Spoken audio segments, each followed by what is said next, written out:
Ecclesiastes, chapters 1 and 2. The words of the preacher, the son of David, king of Israel in Jerusalem. Vanity of vanities, said the preacher. Vanity of vanities. All is vanity. What advantage is there to a man in all his labor that he takes under the sun? A generation goes, and a generation comes, but the earth stands forever. And the sun arises, and the sun goes down, and draws toward its place. Arising there proceeds southward, and goes round toward the north. The wind goes round and round, and then returns to its circuits. All rivers run into the sea, yet the sea is not filled. To a place whence the rivers come, thither they return again. All things are full of labor. A man will not be able to speak of them. Neither shall the eye be satisfied with seeing, neither shall the ear be filled with hearing. What is that which has been? The very thing which shall be. And what is that which has been done? The very thing which shall be done. And there is no new thing under the sun. Who is he that shall speak and say, Behold, this is new? It has already been in the ages that have passed before us. There is no memorial to the first things, neither to the things that have been last shall the memorial be with them, that shall be at their last time. I, the preacher, was king over Israel and Jerusalem. I applied my heart to seek out and examine by wisdom concerning all things that are done under heaven, for God has given to the sons of men an evil trouble to be troubled therewith. I beheld all the works that were wrought under the sun, and behold, all were vanity and waywardness of spirit. That which is crooked cannot be made straight, and deficiency cannot be numbered. I spoke in my heart, saying, Behold, I am increased, and have acquired wisdom beyond all who were before me in Jerusalem. Also I applied my heart to know wisdom and knowledge, and my heart knew much wisdom and knowledge, parables, and understanding. I perceive that this also is waywardness of spirit. For in the abundance of wisdom is abundance of knowledge, and he that increases knowledge will increase sorrow. I said in my heart, Come now, I will prove thee with mirth, and behold, thou good, and behold, this is also vanity. I said to laughter, Madness, and to mirth, Why doest thou this? And I examined whether my heart would excite my flesh as with wine. My heart guided me with wisdom. And I desired to lay hold of mirth until I should see what kind it is the good to the sons of men, which they should do under the sun all the days of their life. I enlarged my work. I built me houses.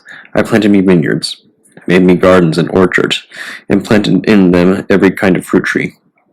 I made me pools of water, to water them from the timber-bearing wood. I got servants and maidens, and servants were born to me in the house. Also I had abundant possession of flocks and herds, beyond all who were before me in Jerusalem. Moreover, I collected for myself both silver and gold also, and the peculiar treasures of kings and provinces. I procured me singing men and singing women, and the lights of the sons of men, a butler, and female cupbearers. So I became great and advanced beyond all that were before me in Jerusalem. Also my wisdom was established to me, and whatever mine eyes desired, I withheld not from them. I withheld not my heart from all my mirth. For my heart rejoiced in all my labor, and this was my portion of all my labor. I looked on all my works which my hands had wrought, and on my labor which I labored to perform, and behold, all was vanity and waywardness of spirit. There is no advantage under the sun. Then I looked on to see wisdom and madness and folly. For who is the man who will follow after counsel, and all things wherein he employs it? And I saw that wisdom excels folly, as much as light excels darkness. The wise man's eyes are in his head, but the fool walks in darkness. And I perceived, even I, that one event shall happen to them all. And I said in my heart, As the event of the fool is, so shall it be to me, even to me. And to what purpose have I gained wisdom? I said moreover in my heart, This is also vanity, because the fool speaks of his abundance. For there is no remembrance of the wise man with the fool forever. Forasmuch as now in the coming days all things are forgotten, and how shall the wise man die with the fool? So I hated life, because the work that was wrought under the sun was evil before me. For all is vanity and waywardness of spirit. And I hated the whole of my labor which I took under the sun, because I must leave it to the man who will come after me. And who knows whether he will be a wise man or a fool, and whether he will have power over all my labor in which I labored, and wherein I grew wise under the sun. This also is vanity. So I went about to dismiss from my heart all my labor, wherein I had labored under the sun.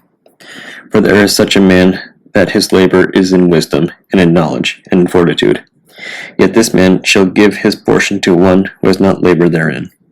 This is also vanity, and great evil. For it happens to a man in all his labor, and in the purpose of his heart, wherein he labors under the sun. For all his days are days of sorrows, and vexation of spirit is his. In the night also his heart rests not. This is also vanity. A man has nothing really good to eat and to drink, and to show his soul as good in his trouble. This also I saw, that it is from the hand of God. For who shall eat, or who shall drink without him? For God has given to the man who is good in his sight wisdom, and knowledge, and joy. But he has given to the sinner trouble, to add and to heap up, that he may give to him that is good before God.